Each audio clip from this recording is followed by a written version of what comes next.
예, 월요일 묵상의 시간입니다. 성경을 바르게 보는 눈을 가졌는가?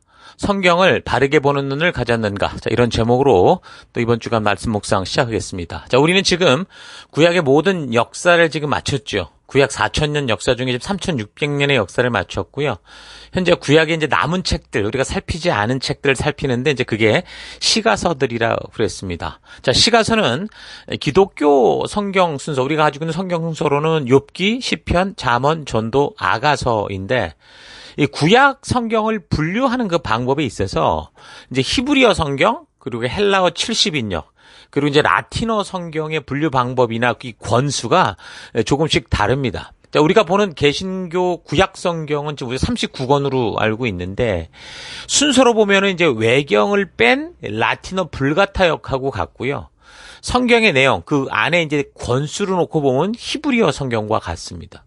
그러니까 히브리 성서의 구분대로 구약을 보면 거기는 24권으로 되어 있거든요. 그러니까 우리가 보는 성경 39권의 내용은 그대로 다 있는데 이제 호세아부터 말라기까지 이거를 12권을 하나로 묶어서 한 권으로 취급을 하고요. 사무엘 상하서 우리는 분리되어 있지만 뭐 열왕기상하, 역대상하 분리되어 있지만 이걸 다 한 권으로 이렇게 취급합니다. 그리고 이제 에스라, 느헤미야서도 한 권으로 다루기 때문에 내용으로는 총 39권이 다 있는데 우리하고 똑같이 근데 이제 유대인의 이런 성경 분류상 자기들 순서대로 보면 24권이 되는 거죠. 그래서 이 히브리 성경은 크게는 구분을 어떻게 하냐면 율법서, 예언서, 그리고 성문서, 그러니까 토라와 네비임, 케투빔 이런 식으로 분류를 합니다. 그중에 이제 시가서 같은 경우는 이 케투빔, 성문서에 포함되어 있죠. 율법서는 이제 창세기, 출애굽기, 레위기, 민수기, 신명기 우리가 지금 보는 것과 똑같습니다. 예언서 같은 경우는 이제 전기 예언서, 후기 예언서 이렇게 나뉘는데 전기 예언서에 여호수아, 사사기, 사무엘기, 열왕기 이렇게 들어가 있고 후기 예언서에 이사야, 예레미야, 에스겔 이걸 이제 대예언서라고도 하죠. 자, 그리고 이제 나머지 12소 예언서로 호세아로부터 말라기까지인데 이게 이제 한 권으로 취급을 하는 겁니다. 자, 그리고 이제 케투빔, 아까 성문서라고 했는데 이것 또한 세 파트로 이제 엮어서 사용을 하는데 첫째는 세 편의 지혜서, 그래가지고 시편, 잠언, 욥기서를 하나로 묶고 그다음 둘째는 5편의 두루마리, 그래서 아가, 롯, 예레미야, 애가, 전도서, 에스더. 자, 이렇게 구분을 하고 셋째로는 역사와 관련해서 이제 다니엘, 에스라, 느헤미야는 하나니까 에스라, 느헤미야, 그리고 역대기 이런 식으로 이제 분류해서 사용을 합니다. 자, 우리가 지난 시간까지 이제 이 시가서 중에 욥기, 시편, 잠언을 살펴왔는데 이건 이제 시와 노래로 되어 있지만 지혜서로 분류를 해서 이 말씀들을 통해서 하나님을 경외하는 삶이 뭐냐, 실제 현실에서 겪는 그 체험과 경험을 바탕으로 이 적은 실제적인 성도로서의 삶의 지혜를 분명하게 알려주고 있다고 그랬죠. 그래서 우리는 이 세 편의 지혜서를 통해서 하나님이 누구신지, 그 하나님이 어떻게 일하시는지, 그리고 하나님의 백성된 우리가 하나님 주신 법도와 규례와 명령의 가치관을 가지고 우리가 살아가는 삶의 현장에서 하나님의 의도를 따라 열방의 제사장이요 거룩한 하나님 나라 백성답게 사는 구체적인 지혜를 얻을 수 있는 어떤 경험서니까 그런 걸 얻을 수 있다고 그랬습니다. 자, 그리고 이제 케투빔에서 5편의 두루마리로 분류되어 있는 아가서, 롯, 예레미야, 애가, 전도서, 에스더 같은 경우는 모두 유대인의 중요한 절기에 낭송되는 그런 어떤 절기책이라고 할 수 있습니다. 그래서 아가서 같은 경우는 6월절에 낭독을 하고 룻기서 같은 경우는 오순절, 그러니까 맥추절이라고 하는데 오순절에, 예레미야, 애가서는 성전 파괴일에 이걸 또 낭독하고 전도서는 장막절, 초막절이죠. 에스더서는 불임절. 이제 이렇게 읽고 있습니다. 이건 이제 성경이 정한 게 아니고요. 이 이스라엘들이 역사를 살아오면서 그들이 이제 소중한 경험을 했잖아요. 쓰디 쓴 경험들을 다 했는데 그 경험들을 절대로 잊지 말아야 된다. 그래서 교훈을 가져야 된다라는 그런 의미로 그래서 매년 하나님이 정하신 절기나 또는 저들이 중요하다고 생각되는 역사적인 날들에 이렇게 성경을 되돌아보면서 역사로부터 배워야 되는 교훈을 계속 잊지 않도록 하는 그런 노력의 일환으로 절기책으로 사용하고 있죠. 자, 아무튼 이번 주간에는 아직 살피지 않은 시가서, 전도서와 아가서 중에 이제 아가서를 먼저 살필 건데 시기적으로 볼 때 전도서보다 아마도 아가서가 먼저 적혀졌을 가능성이 많기 때문에 그 시간의 순서에 따라서 우리가 아가서를 먼저 묵상해 나갈 겁니다. 그러니까 아가서에서 이제 이 아자는요, 막다, 바르다, 우아하다, 뭐 아름답다 이런 뜻의 아자입니다. 그러니까 품위가 있고 가장 아름다운 노래 이런 뜻이죠. 그러니까 옛 궁중 음악을 아악이라고 했었거든요. 아악. 이때 쓰는 이 한자어가 바로 이 아가서에 쓴 한자와 똑같죠. 영어로는 이제 Song of Songs, 뭐 Song of Solomon 이렇게 하고 최고의 노래 이런 뜻입니다. 자, 그런데 이 아가서의 그 내용으로 보면 이게 무슨 남녀의 연애 소설 같아요. 그래서 그 내용이 어떤 데는 19금 같아 보일 정도여서 이게 도대체 왜 이게 성경에 들어왔지? 이게 무슨 가치가 있어서 이 성경으로 이렇게 분류됐을까? 이 말이 많았습니다. 그래서 오랫동안 유대 랍비들 같은 경우는 이 아가서를 19금 정도가 아니라 30살, 30금으로 만들어버렸어요. 그 읽는 것을 금지하기도 했었습니다. 근데 어찌됐든 이 유대인들은 이 책을 30세 이전에는 못 읽게 할 정도이면서도 그럼에도 불구하고 이거를 성경의 정경으로 포함시켰다는 거죠. AD 90년 유대인 랍비 회의였던 얌리아 회의에서 이 아가서를 구약 정경으로 확실하게 이제 포함을 시킵니다. 사실상 구약 정경 중에 이 전도서와 함께 가장 늦게 정경으로 인정됐다고 볼 수 있어요. 자, 그리고 아가서는 6월절에 낭독된다고 했는데 6월절에 그 이스라엘의 구원자이신 하나님을 찬양하고 그 출애굽의 역사를 기념하는 데 읽혀졌다는 거예요, 이 아가서가.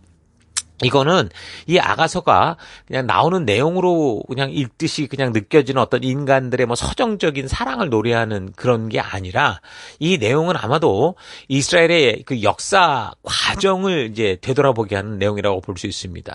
그의 택한 이 백성에 대한 하나님의 그 사랑, 그 순수한 사랑을 이제 비유로 나타낸 것으로 이렇게 해석을 했기 때문에 아마도 이 아가서를 6월절의 그런 의미와 이렇게 엮어서 그렇게 이제 그들이 이 아가서를 이해해 가고 있는 거죠. 자, 그런데 이 아가서를 해석하는 여러 가지 방법들이 또 많아요. 그래서 학자들마다 이제 자기 생각과 자기의 주장들이 있습니다. 이제 그렇게 분류를 해보면 첫째는 이제 이 아가서를 풍류적, 그러니까 알레고리식으로 해석을 하는 겁니다. 조금 전에 말했듯이 유대인 랍비들이 사용했던 방법인데 초기 유대교의 이 알레고리적 해석은 뭐 그 미시나, 뭐 탈무드, 탈굼 같은 그러니까 유대 성서 해설서 이런 안에서 발견이 돼요. 특히 이제 성경 해석서라고 할 수 있는 이 탈굼에서는 이 알레고리적 관점에서 이 아가서의 내용을 아까 말한 것처럼 이스라엘의 출애굽 역사로부터 저들이 이제 기대하는 메시아가 오실 거다라고 하는 이 역사적 내용과 함께 이렇게 엮어서 해석을 해놨죠. 그래서 알레고리 해석이라는 게 뭐냐면 본문 텍스트의 단순한 이 문자적 의미를 극소화하면서 오히려 숨겨져 있는 어떤 영적 의미를 극대화하는 그런 해석법이라고 할 수 있습니다. 그러니까 적혀 있는 대로 받아들이는 게 아니고요. 이 어떤 비유와 같다는 보는 거죠. 다른 의미가 있다고 생각을 하는 겁니다. 그러니까 성경에는 예수님께서 왜 어떤 것을 비유로 말씀하시는 경우가 나오는데 그러니까 이제 원래 하고 싶은 어떤 그 주제를 가지고 다른 이야기에 담아서 전하는 식으로 말씀하시는 거잖아요.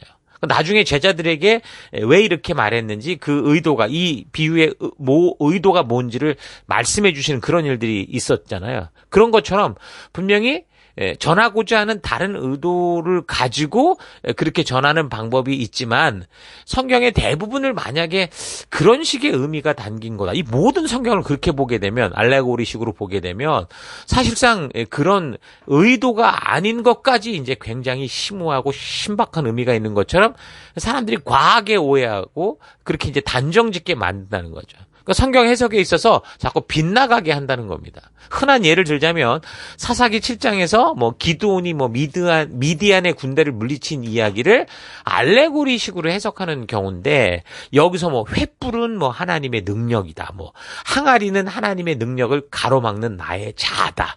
그래서 이제 항아리를 깨뜨려야 된다. 그게 자아를 부시는 거다. 그리고 나팔은 담대하게 사탄과 싸우는 거다. 물리치는 거다. 이런 식으로 이제 그 기드온의 그 역사 이야기를 이런 식으로 풀어내는 거죠. 그 4세기 때 교부였던 어거스틴이 누가복음 10장 25절에서 37절에 나오는 예수님의 비유를 알레고리식으로 이제 해석한 것으로서 오늘날 설교자들에 의해서 이리저리 이제 비슷하게 각색되고 자주 사용되죠. 이런 식으로 성경 이렇게 풀어가는 겁니다. 그러니까 이것은 예수님께서 참된 이웃에 대해 말씀하시고자 한 그런 이야기인데, 뭐 선한 사마리아인과 같이 이웃에게 사랑을 실천하는 사람이 돼야 된다라는 그 메시지를 어떻게 하냐면 이거에 대해서 이 교부 오리겐 같은 사람은 이 사람의 그 알레고리적 해석이 이 구절에 대해서 굉장히 유명한데, 그러니까 강도를 만난 사람은 아담이다. 예루살렘이 하늘인 것처럼 여행자가 강도 만나 다친 곳은 세상이다. 뭐 강도는 사람의 적이고 마귀와 사람의 앞잡이다. 그리고 제사장은 율법을 대표하고 레위인은 예언자를 대표한다. 그리고 착한 사마리아인은 바로 그리스도고 짐승은 뭐 그리스도의 몸이다. 그 여관집은 교회고 뭐 두 데나리오는 아버지와 아들이다. 사마리아인이 내가 다시 오시겠다고 한 게 이제 그리스도의 재림을 말하는 거다. 그러니까 이 선한 사마리아의 이야기에서 이런 식으로 얘기를 풀어내는 거죠. 성 어거스틴 같은 경우도 비슷한 이 내용의 해석을 하는데, 그를 때린 것은 뭐 그를 죄로 유혹하는 거고, 거의 죽게 한 거는 하나님을 알고 이해한 만큼 사는 거고, 따라서 죄로 눌리고 약해질 때 그는 죽는다. 그를 보고 그냥 지나간 제사장 레위인은 구약의 선교와 제사장직이 구원을 위해서 아무 소용이 없는 그걸 의미한다. 이렇게 막 해석을 하는 거예요. 그 여행자의 상처를 싸매주는 것은 죄의 회개를 의미하고, 기름은 선한 희망의 위안이다. 뭐 여관 주인은 사도 바울이고, 다음 날은 부활 주일, 주의 부활이다. 뭐 두 데나리오는 사랑의 두 형태, 즉 이생과 내생의 약속이다. 뭐 이런 식으로 막 풀어냈거든요. 자, 그러니까 같은 본문을 가지고 지금 이것을 해석하는 게 다 다른 거예요. 그래서 같은 본문을 대하는 성도들이 시대마다 다른 메시지를 만약에 이거를 이렇게 받는다면 이걸 어떻게 바르게 성경 해석이라고 할 수 있겠습니까? 물론 의도와 결론은 성도들이 바르게 믿음 생활을 하게 하려는 거라고 할 수 있지만, 그러나 하나님께서 이런 이야기를 통해 전하시고자 하신 의도와는 전혀 다른, 단지 뭐로 가도 설만 가면 된다라는 식으로 해석이 되는, 이게 이제 알레고리식 풀이에 굉장히 문제가 된다라는 거죠. 그런 여파로 인해서 오늘날 뭐 교회를 다니는 성도들이 자칫 하나님의 권능과 이 전능하심을 오해하는 거예요. 그래서 마치 세상을 전부 뭐 발가락 사이에 뭐 때처럼 대하고, 막 세상을 향해 그 세상의 사람들은 막말하는 경우들이 그렇게 막 나타나는 거죠. 그러니까 교회가 지각이 없고 막 사람들이 개독교로 갈 정도로, 그러니까 귀에 붙이면 귀걸이, 코에 붙이면 코고르식에 막 그런 적용을 시켜버리고, 그렇게 설교를 하는 거. 이게 지금 막 거의 뭐, 이 자칫 넘어가면 이단까지 간다는 거죠. 그러니까 이단들의 주장이 전부 이런 식의 해석에 뿌리를 둔, 그래서 결국 자기를 거기서 드러내는 이런 짓거리로 드러나는 겁니다. 그러니까 성경의 본문에서 하나님이 말씀하시는 것을 왜곡해서 마치 자기가 뭐 이런 내용의 어떤 이 주인공인 것처럼, 신의 대리자인 것처럼, 심지어 자기가 예수라고 하는 그런 사람이 얼마나 많이 나옵니까? 또 성령이라는 식의 막 오류를 범하는 그런, 이런 근본적인 그 어떤 뿌리가 다 왜 그러냐? 성경을 이렇게 풍류적으로 알레고리식으로 해석을 해서 그런 거예요. 그러니까 성경에서 당연히 우리가 예수님이 그렇게 하셨듯이 비유적인 것을 바르게 풀어야 될 때가 있어요. 그러나 성경의 대부분을 이런 식으로 무리하게 해석하는 것은 참 위험하다는 거예요. 그래서 이제 아가서를 해석함에 있어서도 우리가 좀 신중을 기해야 되는데, 유대인들의 해석으로는 어쨌든 이것이 저들의 출애굽으로부터 이제 다시 하나님이 약속하신 메시아가 오실 이런 내용을 담고 있다, 이렇게 이제 해석을 해 나가는 겁니다. 자, 그래서 아가서의 큰 흐름을 어떻게 보냐면, 사랑의 시작으로부터 결국에는 사랑의 열매로 결혼에 이르게 되는데, 그 후에 보니까 위기를 맞고 어려움을 겪지만 결론적으로는 결국 서로의 관계가 온전하게 회복되는 이런 내용으로 이렇게 얘기를 해요. 그래서 탈굼, 아까 유대인 해설 성경이라고 그랬는데, 탈굼에서는 이 사랑의 시작을 하나님께서 이집트의 노예로 있던 이 백성을 구원해서 시내산에 이끄시고 저들과 언약을 맺는 것으로 이제 해석을 해줘.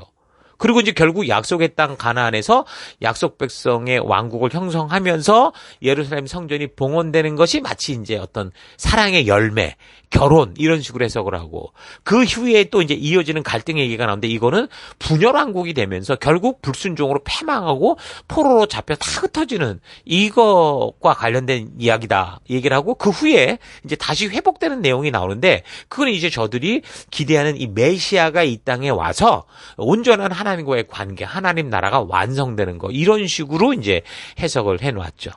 그러니까 시간이 흘러서 이제 초대교회의 교부들 같은 경우는 유대교의 이런 해석과 비슷한 차원의 해석으로 이렇게 이어갑니다. 아가서에 등장하는 신랑과 신부를 다만 이제 예수 그리스도와 교회 이런 식으로 이제 본 거죠.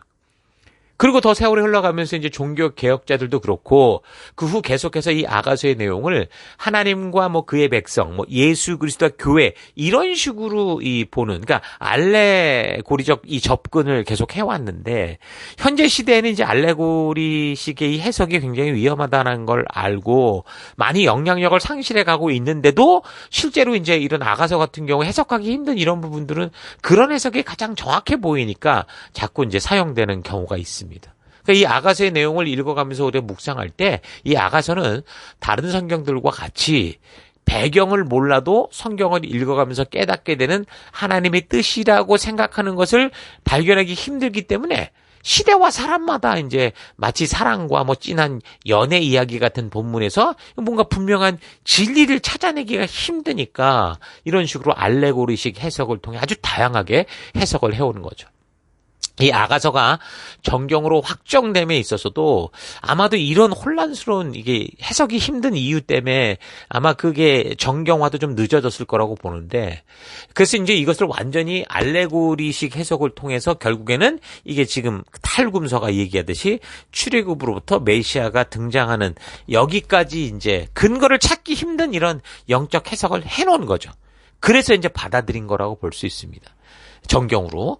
그리고 이제 이것이 성경이 이렇게 정경이 되니까 계속해서 이어지는 세대들도 뭐 이런 해석을 근거로 이제 풀어갈 수밖에 없죠. 그래서 뭔가 성경이 거룩한 책이라는 것을 증명하기 위한 그런 해석을 아주 그냥 우리식으로 그냥 뭐 이렇게 어떤 사실에 근거하지 않은 그런 어떤 추상화된 그런 어떤 해석들이 많이 이어져 왔다. 그렇게 볼 수 있습니다.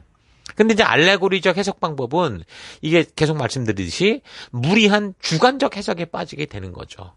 결국 하나님이 우리에게 말씀해 주시고자 하는 그런 의도를 찾아내는 게 아니라 인간의 그것을 해석하는 인간의 과한 열심과 그의 지식과 경험과 이런 열정에 그러니까 마치 믿음의 본질이신 메시아 예수님을 십자가에 못 박아 죽이는 바리새인들과 같은 너무 성경을 사랑해서 너무 율법을 사랑하다 보니 메시아로 오신 예수님까지 죽이는 그런 결과를 만들 수 있다는 겁니다. 그러니까 알레고리식의 해석이 굉장히 이게 심각해지면 이제 이단들이 튀어나오는 거예요.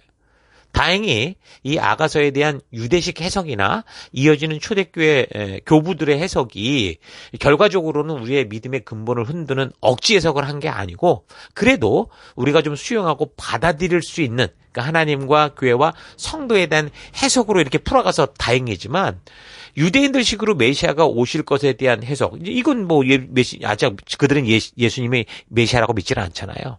그냥 선지자라고 생각을 하고 메시아가 올 거라 이런 식으로 해석을 해 가버리면 이제 그건 과한 억지 해석이 되는 거고 거기다가 메시아 오신 거 맞다고 해놓고 거기다가 이제 성령의 역할과 그 약속들에 이제 자기가 껴들어서 내가 다시 오는 뭐 재림 예수다 뭐 성령이다 이런 식의 이단들이 막 튀어나오는 근데 이 참 무리가 따르는 그 해석이 바로 알레고리식 해석 방법인 거죠. 여러분 우리가 성경을 읽는다는 거는 결국 이 성경을 해석해서 바르게 그 뜻을 알아간다는 건데 그렇게 하려면 분명히 우리는 성경을 읽을 때 어떤 해석의 방법이든 그 어떤 툴을 이용해서 읽어갈 수밖에 없죠. 그래서 일단은 우리가 이 하나님의 편지라고 하는 성경을 읽어가며 이해되는 대로 그 뜻을 알아가는 게 저는 먼저라고 생각을 해요. 그러나 그런 정도로는 해석이 불가능한 부분들이 있기 때문에 무엇보다 성경을 읽기 전에 해석을 하기 전에 그 성경의 역사적 배경들에 대해서 항상 좀 바르게 먼저 살피고 읽어가야 된다. 이걸 자꾸 주장하는 거죠. 그리고 먼저 더 공부를 더 하고 전문적인 훈련을 한 어떤 사역자들의 가이드를 받아서 또 역시 우리가 살펴간다면 뭐 머지않아서 이 성경의 이 역사와 흐름을 잘 잡으면 이 성경 속에 있는 이 구원의 셈에서 직접 물을 길어 스스로 먹고 또한 주변에게 나눠줄 수 있는 그런 성숙한 성도로 성경을 바르게 보는 눈을 가질 수 있을 거라고 봅니다. 자, 이런 게 이제 알레고리식 어쨌든 해석에 좀 무리수가 있다고 했는데, 어쨌든 오늘은 이제 여기까지 하고 또 다른 해석 방법은 내일 더 계속해서 묵상해 가도록 하십시다.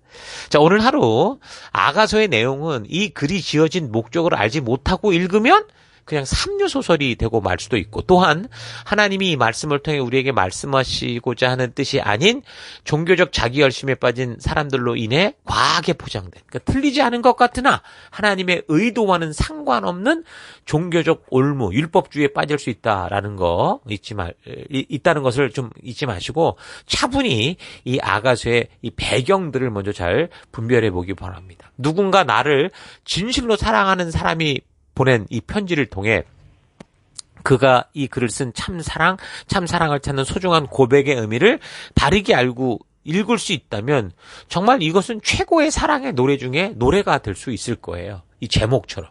그러니까 성경이 바로 그런 참사랑의 노래죠, 사실은. Song of Songs라는 것이 단지 아가서 얘기가 아니라 성경 전체 얘기라고 할 수도 있어요. 그래서 우리는 참으로 순수하고 진실하게 우리를 그렇게 사랑해 주시는 이 하나님의 편지가 성경이다라는 걸 기억해. 참사랑, 순수한 사랑. 하나님은 우리를 창조하실 때 그런 순수한 마음으로 우리를 지으셨어요.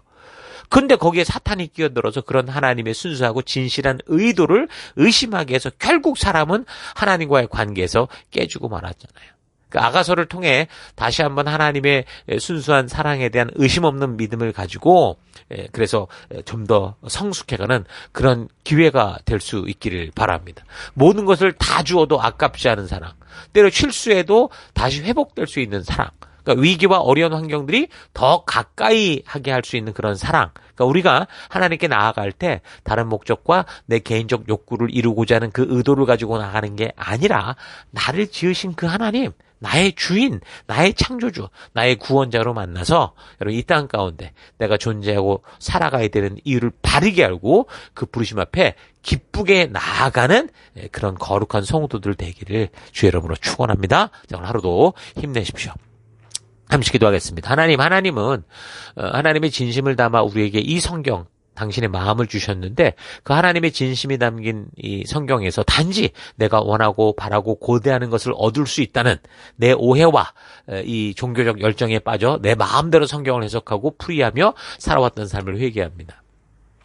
하나님은 우리를 향해 다른 목적을 가지고 계신 게 아니라 우리가 행복한 존재가 되어 하나님과 교제하는 사랑의 존재로 다가와 주신다라는 거 잊지 않고 그 하나님의 순수하고 진실한 마음을 깊이 만나 거룩한 하나님 나라를 이루는 내가 되길 원합니다. 성경을 대할 때 하나님의 진실한 뜻을 알 수 있는 이 안목을 가질 수 있도록 성경과 더불어 역사 전체를 신실하고 세밀하게 살펴가는 내가 되기를 원합니다. 성경을 보기 전에 성경을 바르게 보는 눈을 가져야 된다는 거 잊지 않고 그 눈을 바르게 가지기 위해서는 무엇보다 성경의 이 역사를 잘 알아야 된다는 거 잊지 않고 우리가 그 길 가운데 나아가는 우리가 될 수 있도록 역사하실 것을 믿습니다. 이 하루도 그런 부르심의 길을 따라가는 내가 되기를 간절히 바라옵고 예수님 이름으로 기도했습니다. 아멘.